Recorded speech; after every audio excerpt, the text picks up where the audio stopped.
الحمد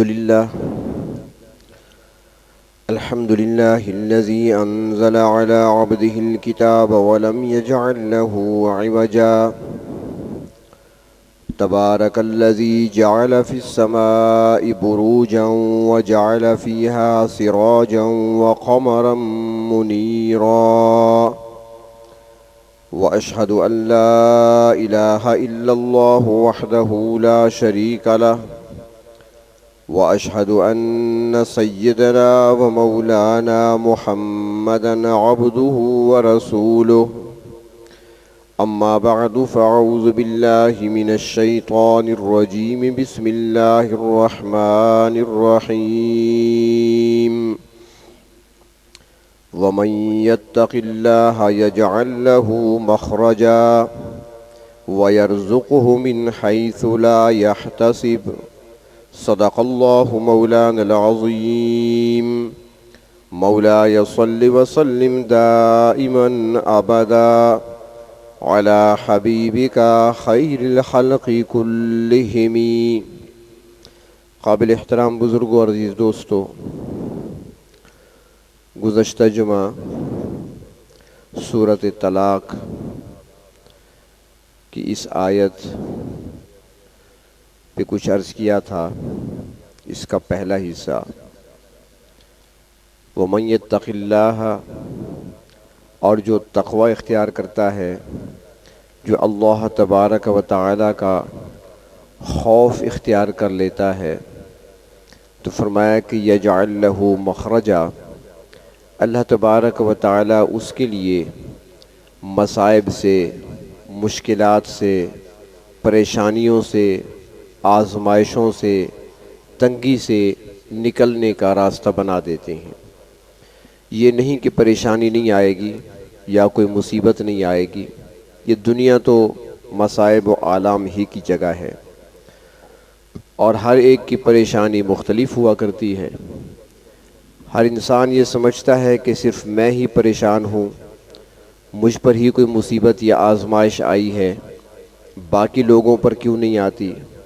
لیکن اسے یہ خبر نہیں ہوتی کہ باقی لوگ اس سے بھی کہیں زیادہ مصائب کا شکار ہوتے ہیں. جو لوگ خوشحال نظر آتے ہیں اندر سے کھوکھلے ہوا کرتے ہیں. تو اس لیے ایک مسلمان ہونے کے ناطے ہمیں یہ چاہیے کہ جو پریشانی آئے، مصیبت آئے، اللہ کی طرف متوجہ ہو جانا چاہیے، کیونکہ آتی بھی پریشانیاں وہیں سے ہیں، اور دور کرنے والے اور راستہ نکالنے والے بھی پروردگار عالم ہیں. حضرت موسیٰ علیہ السلام سے اپنے دور کے کسی بہت بڑے دانشور نے سوال کیا تھا. اس نے کہا تھا، اے موسیٰ، اگر آسمان کو کمان تصور کر لیا جائے جس سے تیر چلائے جاتے ہیں، اور آسمان کی طرف سے آنے والی مصیبتوں، پریشانیوں، آزمائشوں، تکلیفوں، بیماریوں، وباؤں کو تیر تصور کر لیا جائے کہ یہ تیر برس رہے ہیں آسمان سے، مصیبت کی صورت میں، پریشانی کی صورت میں، تکلیف کی صورت میں، بیماری کی صورت میں یہ تیر چلائے جا رہے ہیں، اور آسمان کمان ہے، تو اس سے بچنے کی کیا صورت ہے؟ تو حضرت موسیٰ علیہ السلام نے مختصر جملہ ارشاد فرمایا تھا کہ ان تیروں سے بچنے کی ایک ہی صورت ہے کہ تیر چلانے والے کے پہلو میں جا کر کھڑے ہو جائیں. تو یہ ساری پریشانیاں، تکلیفیں اللہ کی طرف سے آتی ہیں، آزمائشیں اللہ کی طرف سے آتی ہیں. تو بندے کو چاہیے کہ وہ رب تعالیٰ کے ساتھ ہی اپنے تعلق کو مضبوط کر لے اور قائم کر لے. ایک واقعہ کہیں پڑھا تھا عرصہ پہلے، کتاب تو یاد نہیں، واقعہ کچھ یاد ہے. وہ فرماتے ہیں کہ ایک شخص تھا جو تنگی میں زندگی گزار رہا تھا، رزق کی کمی تھی، مسائل کا شکار رہتا تھا، پریشان رہتا تھا. وہ اللہ تبارک و تعالیٰ سے مانگتا رہتا تھا، اللہ مجھے مالدار بنا دیجئے، دنیا میں کیسے کیسے مالدار لوگ ہیں، مجھے بھی ایسا خزانہ عطا کر دیجئے، ایسا کاروبار عطا کر دیجئے. خوب مانگتا. تو اللہ تبارک و تعالیٰ نے اس کی آزمائش فرمائی، اور آزمائش کے لیے ایک فرشتہ بھیجا انسانی شکل میں. وہ اس شخص کے پاس آیا اور اس سے کہا کہ بھئی کیا سوال کرتے ہو، کیا چاہتے ہو؟ اس نے کہا کہ میں چاہتا ہوں، لوگوں کے پاس بڑا مال ہے، لوگ کافی مالدار ہیں، ان کے آگے نوکر چاکر کام کرتے ہیں، میں تنگی کی زندگی گزار رہا ہوں، محنت کرتا ہوں، مزدوری کرتا ہوں، سارا دن لگا رہتا ہوں، پسینہ بہاتا ہوں، جو مزدوری ملتی ہے اس میں میرے گھر کا خرچہ پورا نہیں ہوتا، میں چاہتا ہوں کہ میں بھی مالدار بن جاؤں، سکون سے عیش کی زندگی گزاروں۔ تو اس نے کہا کوئی مثال دے سکتے ہو، تم کس طرح بننا چاہتے ہو؟ کوئی مثال تو دو نا کہ میں فلاں کی طرح بننا چاہتا ہوں، میں عمران خان بننا چاہتا ہوں، میں نواز شریف بننا چاہتا ہوں، کیا خواہش کیا ہے تمہاری؟ یہ تو ویسے میں نے نام لے لیے، میرے خیال میں کوئی بھی نہیں بننا چاہے گا ان جیسا۔ تو اس نے کہا چلو میرے ساتھ، شہر چلتے ہیں، بازار چلتے ہیں، بازار لے آیا، مارکیٹوں میں گھمایا، بازاروں میں گھمایا، بتاؤ کس طرح بننا چاہتے ہو؟ تو اس شہر کی جو سب سے بڑی دکان تھی اور جس پر سب سے زیادہ گاہک آیا کرتے تھے، اور کئی نوکر تھے، اس کے خادم تھے، غلام تھے جو کام کر رہے تھے دکان پر، اور وہ سیٹھ بیٹھا ہوا تھا کرسی پر اکڑا ہوا، آرڈر دے رہا تھا، فلاں چیز دے دو، فلاں چیز اٹھا دو، فلاں چیز رکھ دو، اتنی رقم دے دو، بیٹھا ہوئے آرام سے۔ تو اس نے دیکھا، اس نے کہا اس شہر میں تو سب سے زیادہ خوشحال بندہ یہ ہے۔ تو اس نے کہا کہ مجھے اس جیسا بس بننا چاہیے، میں اس جیسا بننا چاہتا ہوں، ایسا بن جاؤں۔ اس نے کہا ٹھیک ہے، میں آپ کے لیے دعا کرتا ہوں، اللہ تعالیٰ بنا دیں گے، لیکن ایک درخواست ہے کہ آپ ایسے کریں، ذرا اس سے جا کر مل لیں اور جا کر اس سے کہیں کہ میں نے یہ اللہ تعالیٰ کے سامنے درخواست پیش کی تھی، مجھ سے مثال مانگی گئی، میں نے تمہاری مثال پیش کر دی ہے کہ میں تجھ جیسا بننا چاہتا ہوں، کیا میں نے ٹھیک کہا ہے یا غلط کہا ہے؟ اس سے پوچھ لو پھر بتانا۔ یہ چلا گیا اس کے پاس، جا کر اس سلام کیا، اس سے ملا، اس سے کہا جی ایک پرسنل بات کرنی ہے، ذاتی بات کرنی ہے، اجازت ہو تو؟ اس نے کہا جی بالکل۔ اس نے کہا میں جو پوچھوں گا آپ مجھے بتائیں گے، جو مشورہ چاہوں گا مجھے صحیح مشورہ دیں گے؟ اس نے کہا بالکل پوچھیں آپ۔ اس نے کہا جی اس طرح میں اللہ سے مانگتا رہا، اب مجھے یہ نیک بندہ ملا ہے، مجھے لگتا ہے کوئی اللہ کا ولی ہے، اور اس نے کہا کہ میں تمہارے لیے دعا کروں گا، جو تمہاری خواہش ہے پوری ہو جائے گی، وعدہ کیا ہے اس نے۔ اب میں اللہ تعالیٰ سے مالداری مانگ رہا تھا تاکہ مالدار بن جاؤں، میں بھی سیٹھ بن جاؤں۔ تو اس نے کہا پسند کرو، مثال دو، تو میں بازاروں میں گھوما ہوں، مارکیٹوں میں چکر لگایا، شہر میں دیکھا، سب سے زیادہ مالدار اور سب سے زیادہ عیش و آرام میں اور سب سے زیادہ مجھے مطمئن بندے آپ ہی نظر آئے ہیں، کہ آپ کی زندگی بڑی پرسکون مجھے نظر آ رہی ہے، اور آپ کی شخصیت بتا رہی ہے کہ آپ پر کبھی کوئی پریشانی تکلیف نہیں آئی، تو میں نے کہہ دیا ہے کہ آپ جیسا بن جاؤں۔ کیا میں نے ٹھیک کہا؟ اس نے اس کے منہ پہ ہاتھ رکھ دیا، اللہ کے واسطے یہ کبھی نہ کہنا۔ اس نے کہا کیوں؟ اس نے کہا جتنا میں تکلیف میں ہوں، پریشانی میں ہوں، اذیت میں ہوں، شاید کوئی نہ ہو۔ اس نے کہا جی آپ کو کیا تکلیف ہے، کس چیز کی کمی ہے؟ اس نے کہا کمی کسی چیز کی نہیں ہے، مصیبت کے لیے کسی چیز کا زیادہ ہونا یا کم ہونا اس کا کوئی تعلق نہیں ہے، جس اذیت سے میں گزر رہا ہوں وہ اذیت کسی کو نہ پہنچے، میں سب کے لیے دعا کرتا ہوں۔ تو اس نے کہا مجھے بتا سکتے ہیں آپ؟ بظاہر تو کچھ نظر نہیں آتا۔ تو اس نے اپنا واقعہ سنایا۔ اس نے کہا کہ میں نے شادی کی تھی، پسند کی شادی، مالدار تھا، میرے پاس سب کچھ تھا، جہاں میرا جی چاہا میں نے نکاح کا پیغام دیا، انہوں نے قبول کر لیا، نکاح ہو گیا۔ ہم میاں بیوی میں بڑی محبت تھی، انتہا درجے کی محبت تھی میاں بیوی میں۔ ایک دن میں بیمار ہو گیا، بیماری بڑھتی گئی، کمزور ہو گیا، بستر پہ لگ گیا۔ تو میری بیوی میرے ساتھ بیٹھی ہوئی تھی، تو میں نے بیوی سے کہا کہ میں تو شاید اب زندہ نہ رہوں، چلا جاؤں گا، لہٰذا تم ایسے کرنا کہ میرے بعد شادی کر لینا، کہیں اور نکاح کر لینا، ایسے اپنی زندگی کو، جوانی کو برباد نہ کرنا، میں تو چلا جاؤں گا دنیا سے، تم کہیں نکاح کر لینا۔ بیوی نے مجھ سے کہا کہ ایسا کبھی نہیں ہو سکتا، میں آپ کے بغیر زندگی تو گزار لوں گی، آپ کے بعد میں کسی سے نکاح نہیں کروں گی۔ محبت کا ثبوت دیا، اس نے جملہ کہا، اور مجھے کہنے لگی کہ اگر میں مر گئی یا مر جاتی تو آپ نے تو ضرور شادی کرنی تھی، آپ شادی کر لیتے، میں نہیں کروں گی۔ تو وہ کہنے لگا کہ میں جوش میں آیا، میں نے چھری اٹھائی، اپنے آلہ تناسل کو کاٹ دیا۔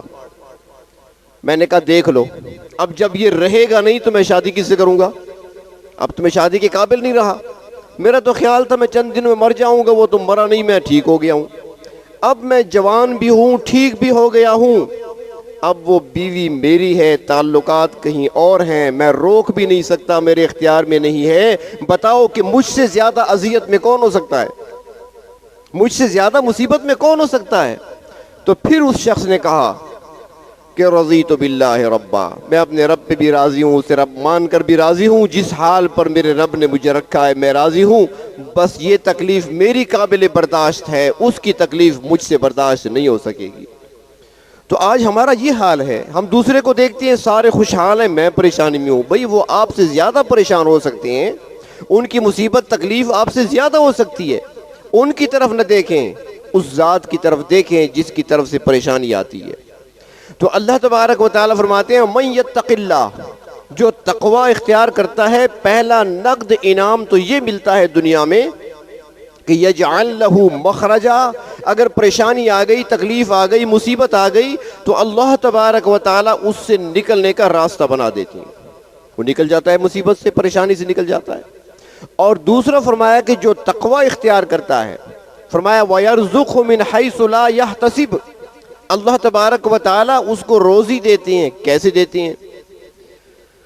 روزی کا ذمہ تو ویسے اللہ نے لیا ہوا ہے، قرآن پاک میں جگہ جگہ فرمایا کہ روزی ہم نے دینی ہے، بلکہ صرف انسانوں کو نہیں، کائنات میں جتنی زندہ چیزیں ہیں تمام کی روزی اللہ تبارک و تعالیٰ خود پہنچاتے ہیں، جو جہاں پہ ہے، چاہے وہ سمندر کی تہ میں ہے، چاہے وہ فضاؤں میں ہے، چاہے وہ خلاؤں میں ہے، چاہے زمین کے اوپر ہے، چاہے وہ چلنے والا ہے، وہ دوڑنے والا ہے، وہ رینگنے والا ہے، ہر مخلوق کو روزی ملتی ہے، اور اس کے مزاج کے مطابق روزی ملتی ہے، جس نے جو کھانا ہے، جس کے لیے جو خوراک مقرر ہے وہی ملتی ہے۔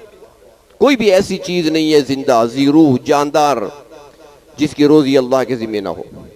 ہاں یہ اور ہے کہ کسی کی روزی اللہ کشادہ کر دیتی ہیں، کسی کی روزی کو تنگ کر دیتے ہیں۔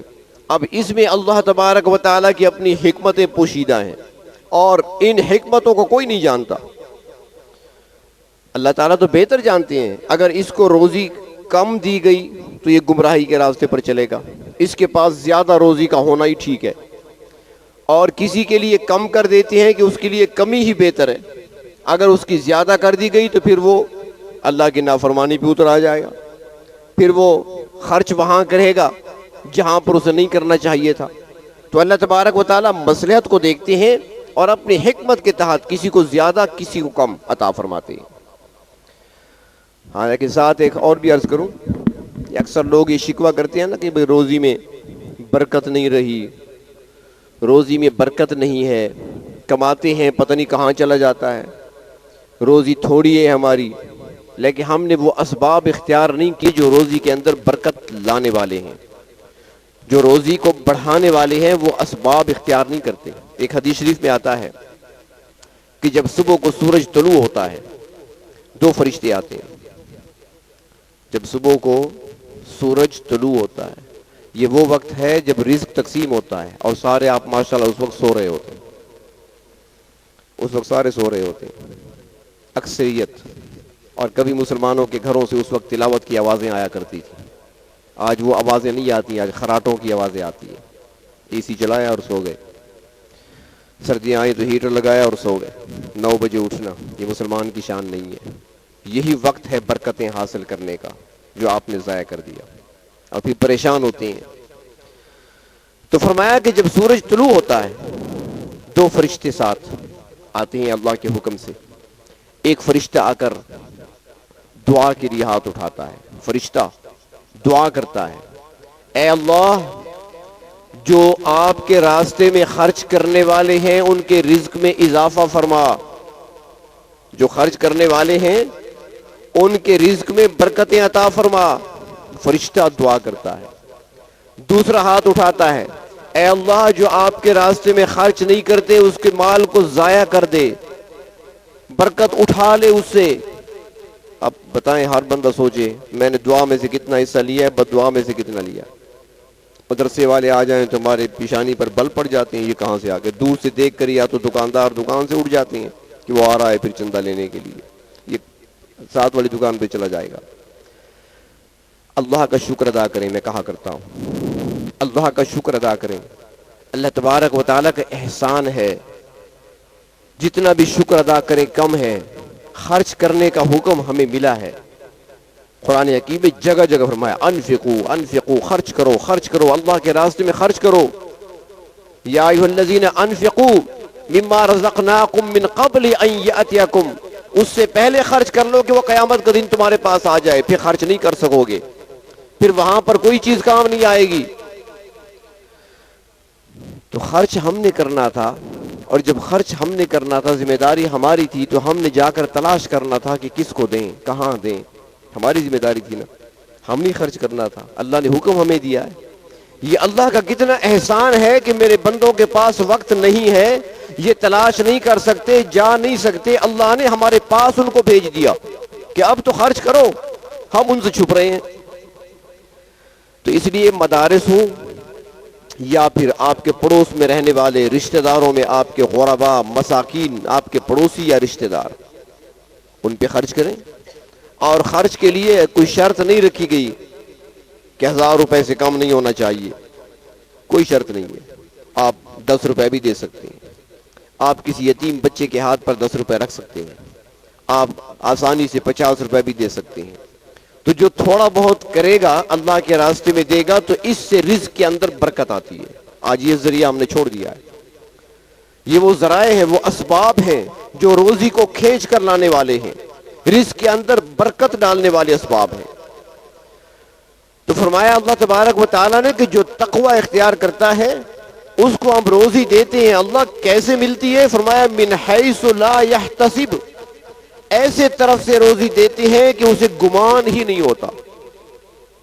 مثال کے طور پر حضرت عبداللہ ابن عمر رضی اللہ تعالی عنہما ایک مرتبہ جا رہے تھے سفر میں، یا مدینہ سے باہر نکلے، ایک جنگل سے گزر ہوا، وہاں پر دیکھا ایک چرواہا بکریاں چرا رہا تھا۔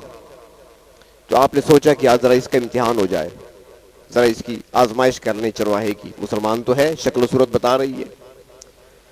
تو وہاں چلے گئے وہاں پر اس کے پاس، اور جا کر اس سے کہا کہ بھائی ایسے کرو، ایک بکری ہمیں چاہیے، بکری ہمیں دے دو تاکہ ہم ذبح کر لیں اور گوشت کھائیں۔ وہ چرواہا کہنے لگا، وہ نہیں پہچانتا تھا کہ آنے والا کون ہے، اس نے کہا جی بکری میں نہیں دے سکتا آپ کو۔ کیوں؟ اس نے کہا میں بکریوں کا مالک نہیں ہوں، میں تو غلام ہوں، میرا آقا کوئی اور ہے، بکریاں میرے آقا کی ہیں، اور وہاں میں نے شام کو گنتی کر کے بکریاں واپس کرنی ہوتی ہیں، صبح وہاں سے میں لے کر آتا ہوں چرانے کے لیے، میرا مالک ہے، میں اس کا غلام ہوں، بکری نہیں دے سکتا۔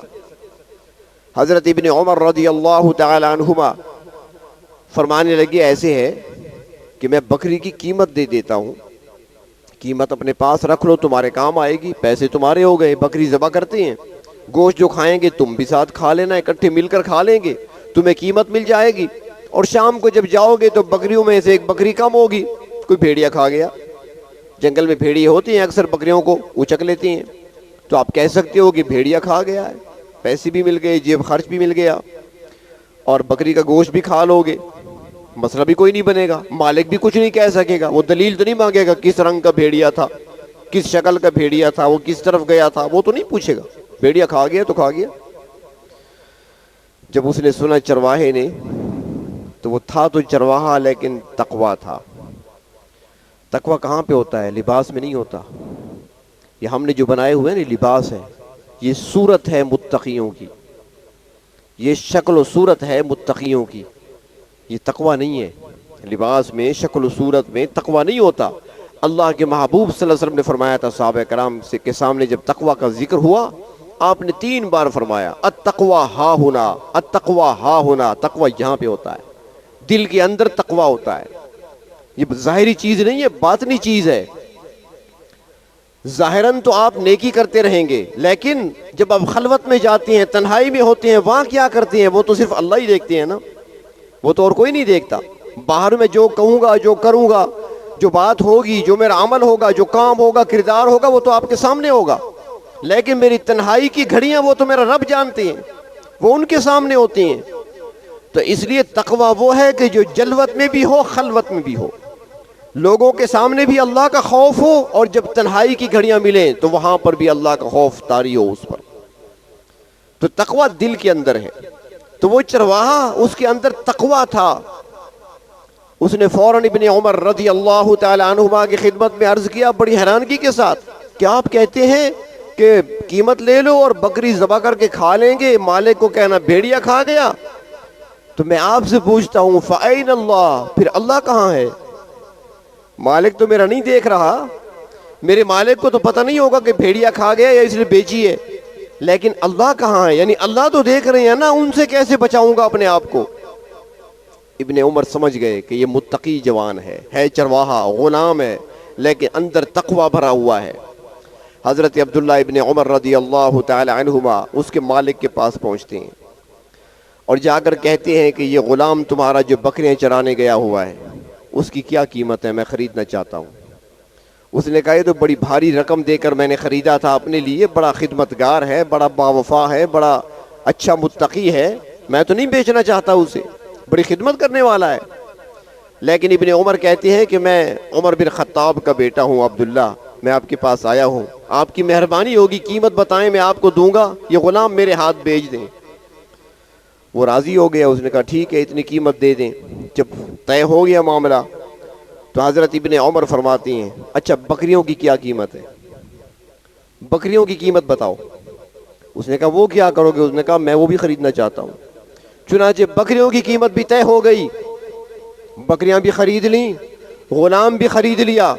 حضرت ابن عمر آتے ہیں اس غلام کے پاس اور آ کر کہتے ہیں کہ آقا سے میں نے تمہیں خرید لیا, یہ بکریاں بھی میں نے خرید لی ہیں, لہٰذا آج کے بعد تم آزاد ہو, یہ بکریاں ساری تمہاری ہیں.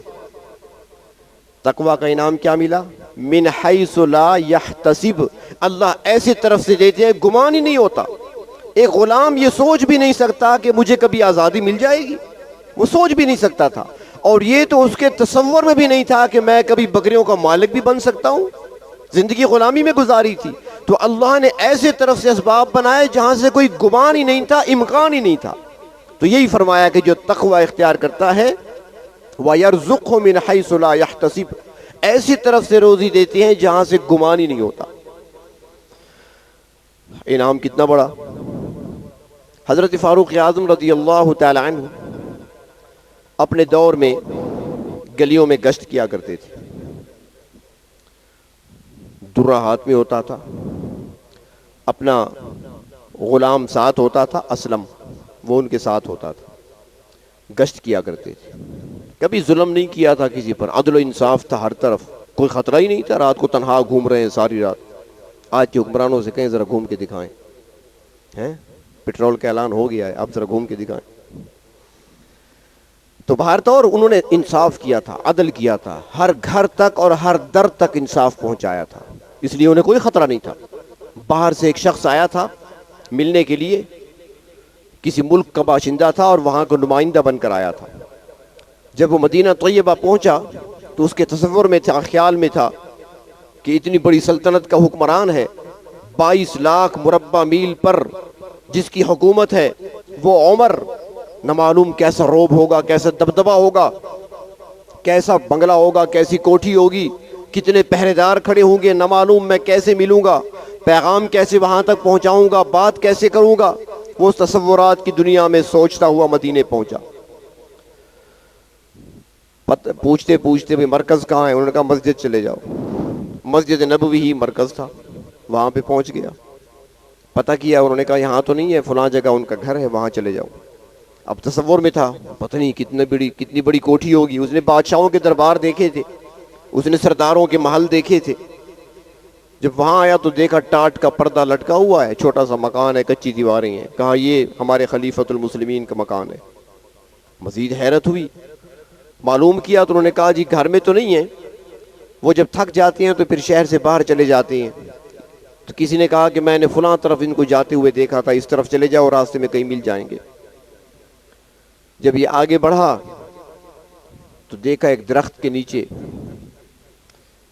پتھر سر کے نیچے رکھے ہوئے, سرہانہ بنایا ہوا, آرام سے لیٹے ہوئے ہیں, اوپر چادر ڈالی ہوئی ہے.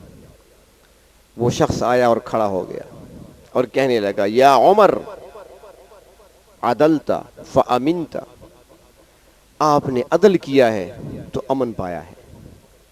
کتنی سکون کی نیند آپ سو رہے ہیں۔ ہمارے بادشاہوں کو تو نیند نصیب ہی نہیں ہے، انہوں نے ظلم کیا ہے، آپ نے عدل کیا ہے تو آج مزے کی میٹھی نیند سو رہے ہیں، کوئی خطرہ نہیں ہے آپ کو۔ وہ کھڑا تھا دیکھ رہا تھا، آدھی دنیا کا حکمران ہے، پتھر سر کے نیچے آرام سے سو رہے ہیں۔ تو حضرت فاروق اعظم رضی اللہ تعالی عنہ راتوں کو گشت کیا کرتے تھے مدینہ منورہ کی گلیوں میں۔ ایک رات گشت پہ نکلے، سحری کا وقت ہو گیا، پوری رات گشت کیا کرتے تھے، ہر گھر کی خبر گیری ہوتی تھی۔ ایک گھر کے قریب سے گزرنے لگے، اندر سے دو عورتوں کی آواز آنے لگی، وہ رک جاتے تھے، آوازیں سنا کرتے تھے، آواز بات کس قسم کی ہو رہی ہے، کوئی مشکل میں تو نہیں ہے، کوئی مصیبت میں تو نہیں، کوئی پریشانی میں تو نہیں۔ تو رک گئے وہاں پر، تو پتہ چلا کہ گھر کے اندر ماں بیٹی کا اختلاف چل رہا ہے۔ ان کے گھر میں بکریاں تھیں، ایک یا دو، وہ بکری کا دودھ نکال کر بیچا کرتے تھے، غربت تھی ان کے ہاں۔ تو اس دن جب انہوں نے بکری کا دودھ نکالا سویرے سویرے، تو وہ دودھ کم نکلا۔ بیٹی کہتی ہے ماں جی آج تو دودھ تھوڑا ہے، ہم نے مثلاً آدھا کلو دینا تھا، آگے یہ تو آدھا کلو سے کم ہے، 1.5 پاؤ ہے۔ ماں نے کہا تھوڑا سا پانی ملا کر پورا کر دو۔ بیٹی نے کہا کہ پانی نہیں ملا سکتے۔ اس نے کہا کیوں نہیں ملا سکتے؟ اس نے کہا امیر المومنین نے بڑی سختی سے منع کیا ہوا ہے۔ اب یہ بات سن رہے ہیں۔ ماں جواب میں کہتی ہے بیٹا امیر المومنین کہاں دیکھ رہے ہیں اس وقت، وہ کہاں دیکھ رہے ہیں، تھوڑا سا ملا لو، پورا کر لو، ہمارے گھر کا خرچہ نہیں چلے گا، مجبوری ہے ہماری، امیر المومنین کو کیا پتا ہمارے گھر کے اخراجات کا۔ بیٹی نے کہا نہیں، امیر المومنین تو نہیں دیکھ رہے، لیکن امیر المومنین کے رب تو دیکھ رہے ہیں، ان سے کیسے چھپا کے ڈالوں پانی۔ یہ باتیں فاروق اعظم نے سنی، گھر کو دیکھ لیا، یاد کر لیا، فلاں محلہ، فلاں گلی، فلاں مکان، واپس آ گئے۔ صبح ہوئی، روشنی پھیلی، اس گھر پیغام بھیجا کہ اس ماں بیٹی کو بلا لاؤ۔ بلا کر لایا گیا۔ فاروق اعظم نے پوچھا ماں کون ہے؟ یہ ماں ہے۔ یہ کون ہے؟ بیٹی ہے۔ ماں سے پوچھا میرا اور کوئی سوال نہیں ہے آپ سے، ایک ہی سوال میں نے پوچھنا ہے آپ سے، یہ بتاؤ کہ بیٹی کا کہیں رشتہ کر لیا؟ اس نے کہا نہیں ابھی نہیں ہوا۔ اس نے کہا اب دوسری بات سن لے، کیا بیٹی کے لیے میرا بیٹا قبول کرو گی؟ اس نے کہا اس سے بہتر بات کیا ہو سکتی، میں سوچ بھی نہیں سکتی تھی، کہاں میرا گھر، ایک بیوہ خاتون ہوں، ایک میری بیٹی ہے، غریب لوگ ہیں، ایک بکری ہے اس کا دودھ دو کر بیچتے ہیں، گزارا چلاتے ہیں، میری بیٹی اور امیر المومنین کی بہو بنے، میں سوچ بھی نہیں سکتی۔ اگر آپ کو منظور ہے تو بالکل مجھے قبول ہے۔ فاروق اعظم نے اس کو اپنی بہو بنا لیا۔ تقویٰ تھا اندر، اللہ کا خوف تھا بچی کے دل میں، تقویٰ پایا گیا تو اللہ نے وہ مقام دیا کہ جس کے بارے میں من حیث لا یحتسب اسے گمان ہی نہیں تھا، وہ سوچ بھی نہیں سکتی تھی کہ میں امیر المومنین فاروق اعظم کی بہو بنوں گی۔ اور پھر برکتیں اللہ کتنی عطا فرماتے ہیں کہ اسی کی فاروق اعظم کی پوتی پیدا ہوئی اسی لڑکی کے بطن سے، اور پھر اس پوتی سے آگے عمر بن عبدالعزیز پیدا ہوئی۔ اللہ بھی برکتیں ایسے عطا فرماتے ہیں، ایسی برکات۔ حضرت عمر بن عبدالعزیز کا ننیال جو ہے فاروق اعظم کا گھرانہ ہے، وہ اس خاندان میں سے ہیں۔ دادا کی باپ دادا کی طرف سے تو بنو امیہ سے تعلق ہے، اور والدہ کی طرف سے وہ فاروق اعظم کے ساتھ ان کی کڑی ملتی ہے۔ تو اللہ تبارک و تعالیٰ فرماتے ہیں کہ جو تقوی اختیار کر لے ہم ایسی طرف سے عزتیں دیتے ہیں، ایسی طرف سے روزی عطا کرتے ہیں کہ جہاں سے اسے گمان ہی نہیں ہوتا، وہ سوچ بھی نہیں سکتا، ایسے راستوں سے ہم ان کو روزی بھی عطا فرماتے ہیں، اور ساتھ ہی ان کے دل کو اطمینان بھی عطا فرما دیتے ہیں۔ آج اصل چیز تو جو اطمینان قلب ہے نا، آج ہمارے یہاں اطمینان قلب کی بڑی کمی ہے، ہر بندہ پریشان نظر آتا ہے، دل مطمئن نہیں ہوتا، دل کے اندر سکون نہیں پایا جاتا۔ تو جو لوگ تقویٰ کا راستہ اختیار کر لیتے ہیں تو اللہ تبارک و تعالیٰ پھر اس کے اندر اطمینان پیدا فرما دیتے ہیں، سکون اس کو عطا فرما دیتے ہیں۔ علماء نے لکھا ہے، کسی کتاب میں ایک واقعہ دیکھا تھا کہ ایک شخص تھا لوہے کا کام کرنے والا، انتہائی غریب لیکن انتہائی متقی، تقوی والا شخص تھا۔ وہ میخیں بنایا کرتا تھا، میخیں یا پھر یہ لوہے کی سویاں بنایا کرتا تھا، بڑی بڑی موٹی موٹی، اور اس کی چند ایک روزانہ بک جایا کرتی تھی۔ اب یہ چیزیں اس زمانے میں بکتی بھی کم تھی، اور بنانے والے اور بھی کوئی ہوں گے، لیکن وہ جتنی محنت کرتا، مزدوری کرتا تھا، اس کے مطابق اس کو صلہ نہیں ملتا تھا۔ مثال کے طور پر سارا دن لگا رہا، اس نے 20-30 میخیں تیار کی ہیں، خریدنے والے جو گاہک آئے 10 میخیں لے کر چلے گئے، باقی 20 پڑی ہیں، اس کے گھر کا خرچہ نہیں چلتا، پریشان رہتا تھا۔ لیکن اس نے کبھی کسی سے مانگا نہیں تھا، کسی کے سامنے رب تعالیٰ کا شکوہ نہیں کیا تھا، قناعت اختیار کر رکھی تھی، جو تھا بس اسی کو کافی سمجھا۔ ایک عرصہ اس حال میں گزرا، تنگ دست ہو گیا، انتہائی غربت میں تھا، لیکن متقی شخص تھا، دل میں تقویٰ تھا۔ تو اللہ تبارک و تعالیٰ نے اسباب پیدا فرمائے۔ ایک شخص آ گیا، اس نے کہا جی آپ میخیں خود بناتے ہیں، کیلیں خود بناتے ہیں؟ جی میں بناتا ہوں۔ تو سارا دن بس یہی بنائی ہیں؟ اس نے کہا زیادہ بھی بنا سکتا ہوں، لیکن آگے نکاسی نہیں ہے، گاہک کم آتے ہیں، خریدنے والے لوگ کم آتے ہیں، تو اس لیے تھوڑی بناتا ہوں، تھوڑی تھوڑی بنتی ہیں۔ اس نے کہا اچھا ایسے ہے کہ مجھے کچھ میخیں چاہیے، روزانہ آپ کتنی بنا لیں گے اگر زیادہ زور لگائیں تو؟ اس نے کہا اگر میں زیادہ زور لگاؤں تو میں 100 میخیں، 100 کیلیں روزانہ تیار کر سکتا ہوں۔ اس نے کہا ٹھیک ہے، 100 کیلیں تیار کرو گے تو ایک کیل کی قیمت کیا ہوگی؟ مثال کے طور پہ اس نے کہا کہ بھئی ایک کیل کی قیمت 1 روپیہ ہے۔ تو اس نے کہا 100 کی کتنی بن گئی؟ 100 روپے بن گئے۔ اس نے کہا مہینے میں کتنی تیار کر لو گے؟ اس نے کہا 100 کے حساب کر لو، اگر 29 کا مہینہ ہے، چاند کے حساب سے چلا کرتے تھے، 29 کا مہینہ ہے تو 290، اور اگر 2900 یعنی 100 کم 3000، اور اگر 30 دن کا مہینہ ہے تو 3000 مہینے میں تیار ہو جائیں گی۔ اس نے کہا ٹھیک ہے، 1 روپے کی ایک ہے، 100 روزانہ ہے، مہینے کے 3000۔ اس نے کہا یہ 3000 روپے لے لو، اور میں آؤں گا مہینے کے بعد آپ سے اکٹھی لے جاؤں گا۔ خوش ہو گیا، اللہ کا شکر ادا کیا، ایسا گاہک تو کبھی دیکھا نہیں تھا۔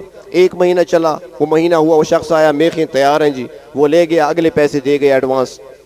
سلسلہ چلتا رہا 5-6 مہینے، 7 مہینے، 8 مہینے چلتا رہا، اور پھر وہ انسان ہی تو ہے نا، کبھی ڈیرے آیا ہوگا، شاید یہاں چائے کا کپ پیا ہوگا، کیونکہ تو ہمارے مزاج ہیں نا، اس کے دل میں لالچ آ گیا۔ اس نے کہا ضرور یہ شخص مجھ سے سستی لے جاتا ہے، آگے مہنگی بیچتا ہے، زیادہ منافع یہ کماتا ہے، کیوں نہ میں خود وہاں پر پہنچایا کروں اور زیادہ منافع میں حاصل کروں۔ لالچ آ گیا۔ اب اس نے سوچا کہ اب جب یہ آئے گا نا میخیں خریدنے کے لیے، میں اس کے پیچھے چلوں گا کہ یہ جاتا کہاں ہے، کس کو بیچتا ہے، تاکہ میں بھی وہاں جا کر خود ڈائریکٹ رابطہ کر لوں، بجائے بیچ میں یہ واسطہ ہو، میں 1 روپے کی دیتا ہوں، یہ وہاں 2 کی بیچے گا، تو 2 کی میں خود کیوں نہ بیچ لوں۔ لالچ آیا، شخص آ گیا، پیسے دیے، میخیں لے گیا، وہ جانے لگا، یہ پیچھے چل پڑا۔ شہر سے باہر نکلے، آگے بہت بڑی پانی کی نہر تھی یا کوئی دریا بہتا تھا، اس شخص نے ساری میخیں دریا میں ڈال دی۔ دریا میں ڈالنے کے بعد پیچھے مڑ کر دیکھا، کہا آ گئے میرے پیچھے؟ اس نے کہا جی میں دیکھ رہا تھا کہ آپ کس کو بیچتے ہیں۔ اس نے کہا میں پانی میں ڈالتا ہوں۔ اب سن لے، تیری تقوی کی وجہ سے مجھے اللہ نے مقرر فرمایا تھا، مجھے میخیں نہیں چاہیے، میں فرشتہ ہوں، مجھے اللہ نے بھیجا تھا کہ میرا بندہ ہے، متقی ہے، اس کے دل میں تقوی ہے، وہ مجھے یاد کرتا رہتا ہے، مجھ سے ڈرتا ہے، اور میں اس کی مدد کرنا چاہتا ہوں، لہٰذا تم جا کر میخیں خریدو تاکہ محنت مزدوری بھی کرتا رہے، اس کو صلہ ملتا رہے۔ میں خریدتا رہا اور یہاں پانی میں ڈالتا رہا، لیکن اب چونکہ وہ تقوی کی جگہ لالچ نے لے لی ہے، میں جا رہا ہوں، پھر کبھی نہیں آؤں گا۔ تو ہم نقصان جو کرتے ہیں اپنے لالچ کی وجہ سے کر لیتے ہیں، جلد بازی کی وجہ سے کر لیا کرتے ہیں، اور اگر دل میں تقوی آ جائے انسان کے تو اللہ تبارک و تعالی روزی کے اندر برکت بھی عطا فرماتے ہیں، اور رزق کے ایسے اسباب پیدا فرماتے ہیں کہ انسان تصور بھی نہیں کر سکتا، انسان سوچ بھی نہیں سکتا۔ تو تقوی کیا ہے کہ انسان ہر وقت اللہ سے ڈرتا رہے۔ حضرت حسن بصری رحمت اللہ علیہ سے کسی نے پوچھا تھا کہ حضرت آپ نے اتنا مقام حاصل کیا زہد میں، آپ نے ولایت میں اتنا مقام حاصل کیا اور مستجاب الدعوات بن گئے، آپ دعا کے لیے ہاتھ اٹھاتے ہیں، رب تعالیٰ قبول فرما لیتے ہیں، تو اس کے اسباب کیا ہیں؟ آپ نے یہ مقام، یہ مرتبہ کیسے حاصل کیا؟ فرمانے لگے کہ پہلی بات تو یہ ہے کہ میں نے جب سے یہ پڑھا ہے کہ روزی اللہ کے ہاتھ میں ہے، اور جس کو اللہ جتنا چاہتے ہیں اتنی روزی دیتے ہیں، اور جب تک کوئی شخص زمین پر رہے گا اس وقت تک زمین پر زندہ رہے گا جب تک اپنی روزی مکمل نہیں کر لیتا۔ تو جب سے مجھے یقین ہوا ہے کہ روزی اللہ نے دینی ہے، جتنی اللہ نے مقدر کر رکھی ہے اتنی ملنی ہے، اور میری روزی میرے علاوہ کوئی کھا نہیں سکتا، وہ مجھے ہی ملے گی، جب سے مجھے یقین حاصل ہو گیا ہے میں نے لالچ اور حرص کو، ہوس کو چھوڑ دیا۔ دوسری بات فرمایا کہ جو عبادت ریاضت میرے حصے میں اللہ نے لکھی ہے، میری عبادت میری تسبیح اور کوئی مجھ سے چھین نہیں سکتا، اور جو کچھ میں کر رہا ہوں اعمال عبادت ہو ریاضت ہو، روزے کی صورت میں ہو، نماز نفل کی صورت میں ہو یا صدقے کی صورت میں ہو، یہ ڈائریکٹ میرا اور میرے رب کا معاملہ ہے۔ جب سے مجھے یقین ہو گیا تو بس اس دن سے میں نے لوگوں کی طرف دیکھنا ہی چھوڑ دیا، کون دیکھ رہا ہے کون نہیں دیکھ رہا، میرا اس سے کیا ہے، میں نے اپنا کام کرنا ہے، اپنے رب کو راضی کرنا ہے۔ اور تیسرا فرمایا کہ جب سے مجھے یقین حاصل ہوا کہ میں جہاں بھی ہوں، میں چاہے تنہائی میں ہوں، چاہے لوگوں کے بیچ میں پڑھانے کے لیے مسند پہ بیٹھا ہوتا ہوں یا علیحدگی تنہائی میں اپنے کمرے میں ہوتا ہوں، میں کھلے عام پھر رہا ہوتا ہوں یا بستر میں رضائی اوڑھ کر سو رہا ہوتا ہوں، ہر حال میں میرے پروردگار مجھے دیکھ رہے ہیں اور میرے بارے میں علم رکھتے ہیں کہ میرا بندہ کس حال میں ہے، کیا کر رہا ہے۔ جب سے یہ یقین میرے دل میں اتر گیا ہے تو اب مجھے رب سے حیا آتی ہے، میں اللہ کی نافرمانی نہیں کر سکتا۔ یہ چیزیں ہیں میں نے اختیار کی ہیں، اللہ نے اس کے بدلے میں مجھے رزق بھی دیا ہے، اس کے بدلے مجھے زہد بھی ملا ہے، اس کے بدلے مجھے قناعت بھی ملی ہے، اور اس کے بدلے مجھے اللہ تبارک و تعالیٰ نے مستجاب الدعوات بھی بنا دیا ہے۔ تو انہی چیزوں کا نام تقوی ہے کہ بندہ اپنے آپ کو بچائے اللہ کی نافرمانی سے، اور یہ سوچ لے کہ میرے پروردگار میرے حال سے، میرے کاموں پر باخبر ہیں، میرے حال سے باخبر ہیں، مجھے دیکھ رہے ہیں، لہٰذا ہمیں اس پروردگار سے حیا کرنی چاہیے، اور حیا کرتے ہوئے اس کی نافرمانی سے اپنے آپ کو بچانا چاہیے۔ جب ہماری خلوت اور جلوت ایسے بن جائے گی تو یہی تقوی ہے۔ پھر دیکھیں پروردگار عالم روزی کیسے عطا فرماتے ہیں، رزق کا کیسے انتظام کرتے ہیں، اور دی ہوئی روزی کے اندر برکتیں کیسی آتی ہیں۔ اللہ تبارک و تعالی ہمیں تقوی کی دولت سے مالا مال فرمائیں۔